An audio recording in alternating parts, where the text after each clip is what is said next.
स्फूर्ती चौक परिसरात सध्या गाळे उभारण्याचे काम सुरू आहे. मात्र हे काम अनधिकृतपणे सुरू असल्याचा आरोप स्थानिक लोकप्रतिनिधी आणि भाजप पदाधिकाऱ्यांनी केला आहे.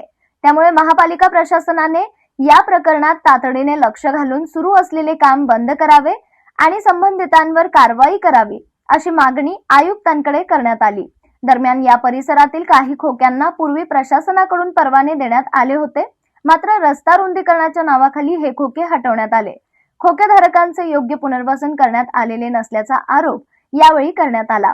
परवानाधारक खोकेधारकांना पर्यायी जागा उपलब्ध करून द्यावी आणि त्यांचे पुनर्वसन करावे. तसेच सध्या सुरू असलेले कथित बेकायदेशीर गाळे उभारण्याचे काम तातडीने बंद करावे अशी मागणी नगरसेवक युवराज गायकवाड, अलका ऐवळे, सुरेश बंडगळ आणि भाजप पदाधिकारी अजय देशमुख यांनी महापालिका प्रशासनाकडे केली. प्रभाग क्रमांक 19 स्फूर्ती चौक येथे गेल्या 18 जूनला रस्ता रुंदीकरणासाठी स्फूर्ती चौक येथील महापालिकेच्या अतिक्रमण विभागानं आणि स्मृती पाटील मॅडम यांच्या मार्गदर्शनाखाली रस्ता रुंदीकरणाच्या कामासाठी म्हणून 8 जे मुव्हेबल गाळे होते ते काढले होते व त्या लोकांना पर्यायी जागा म्हणून त्यांनी शेजारची जागा स्मृती पाटील मॅडम यांनी 20 स्वरूपात दिली होती. त्या अनुषंगाने ती गाळेधारक गेल्या 8-10 दिवसापासून ते काम करत आहेत आणि काल आम्हाला बातमी अशी लागली की तिथं अतिक्रमण चाललेलं आहे.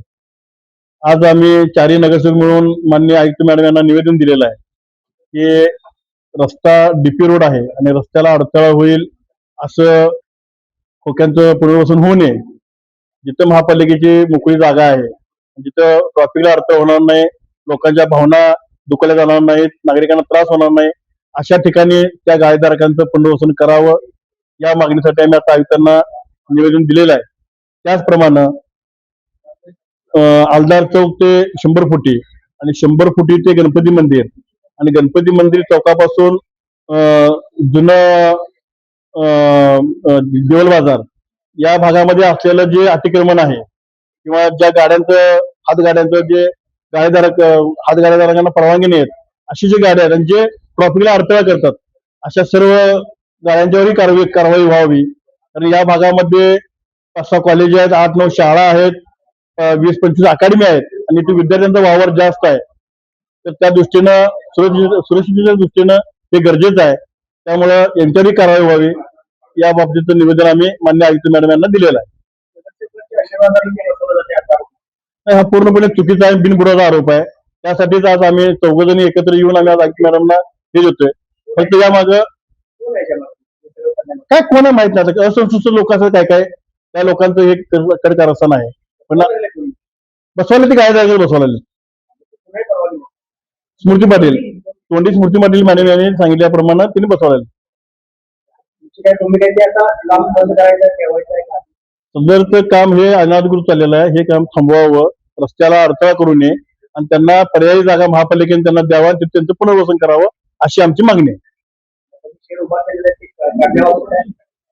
महापालिका काढून टाकावं. तर आयुक्त मॅडम यात लक्ष घालावं. प्रशासनाची चूक आहे पूर्णपणे. ज्या वेळेला ते मुव्हेबल गाडी ज्यावेळेला काढले त्यावेळेला प्रशासनाने त्यांना पर्यायी जागा देऊनच ते काढायला पाहिजे. प्रशासनाने एवढ्या घाई गडबडीत काय निर्णय घेतला प्रशासनाला माहिती. त्यामध्ये आम्हाला पडायचं, पण विकास कामाला कुठे अडथळा होत तर आमची त्यावरती नाराजगी आहे. विकास कामं ही व्हायलाच पाहिजेत, पण कुणाच्या पोटावर पाय देऊन आम्हाला अशा गोष्टी करावी नाही.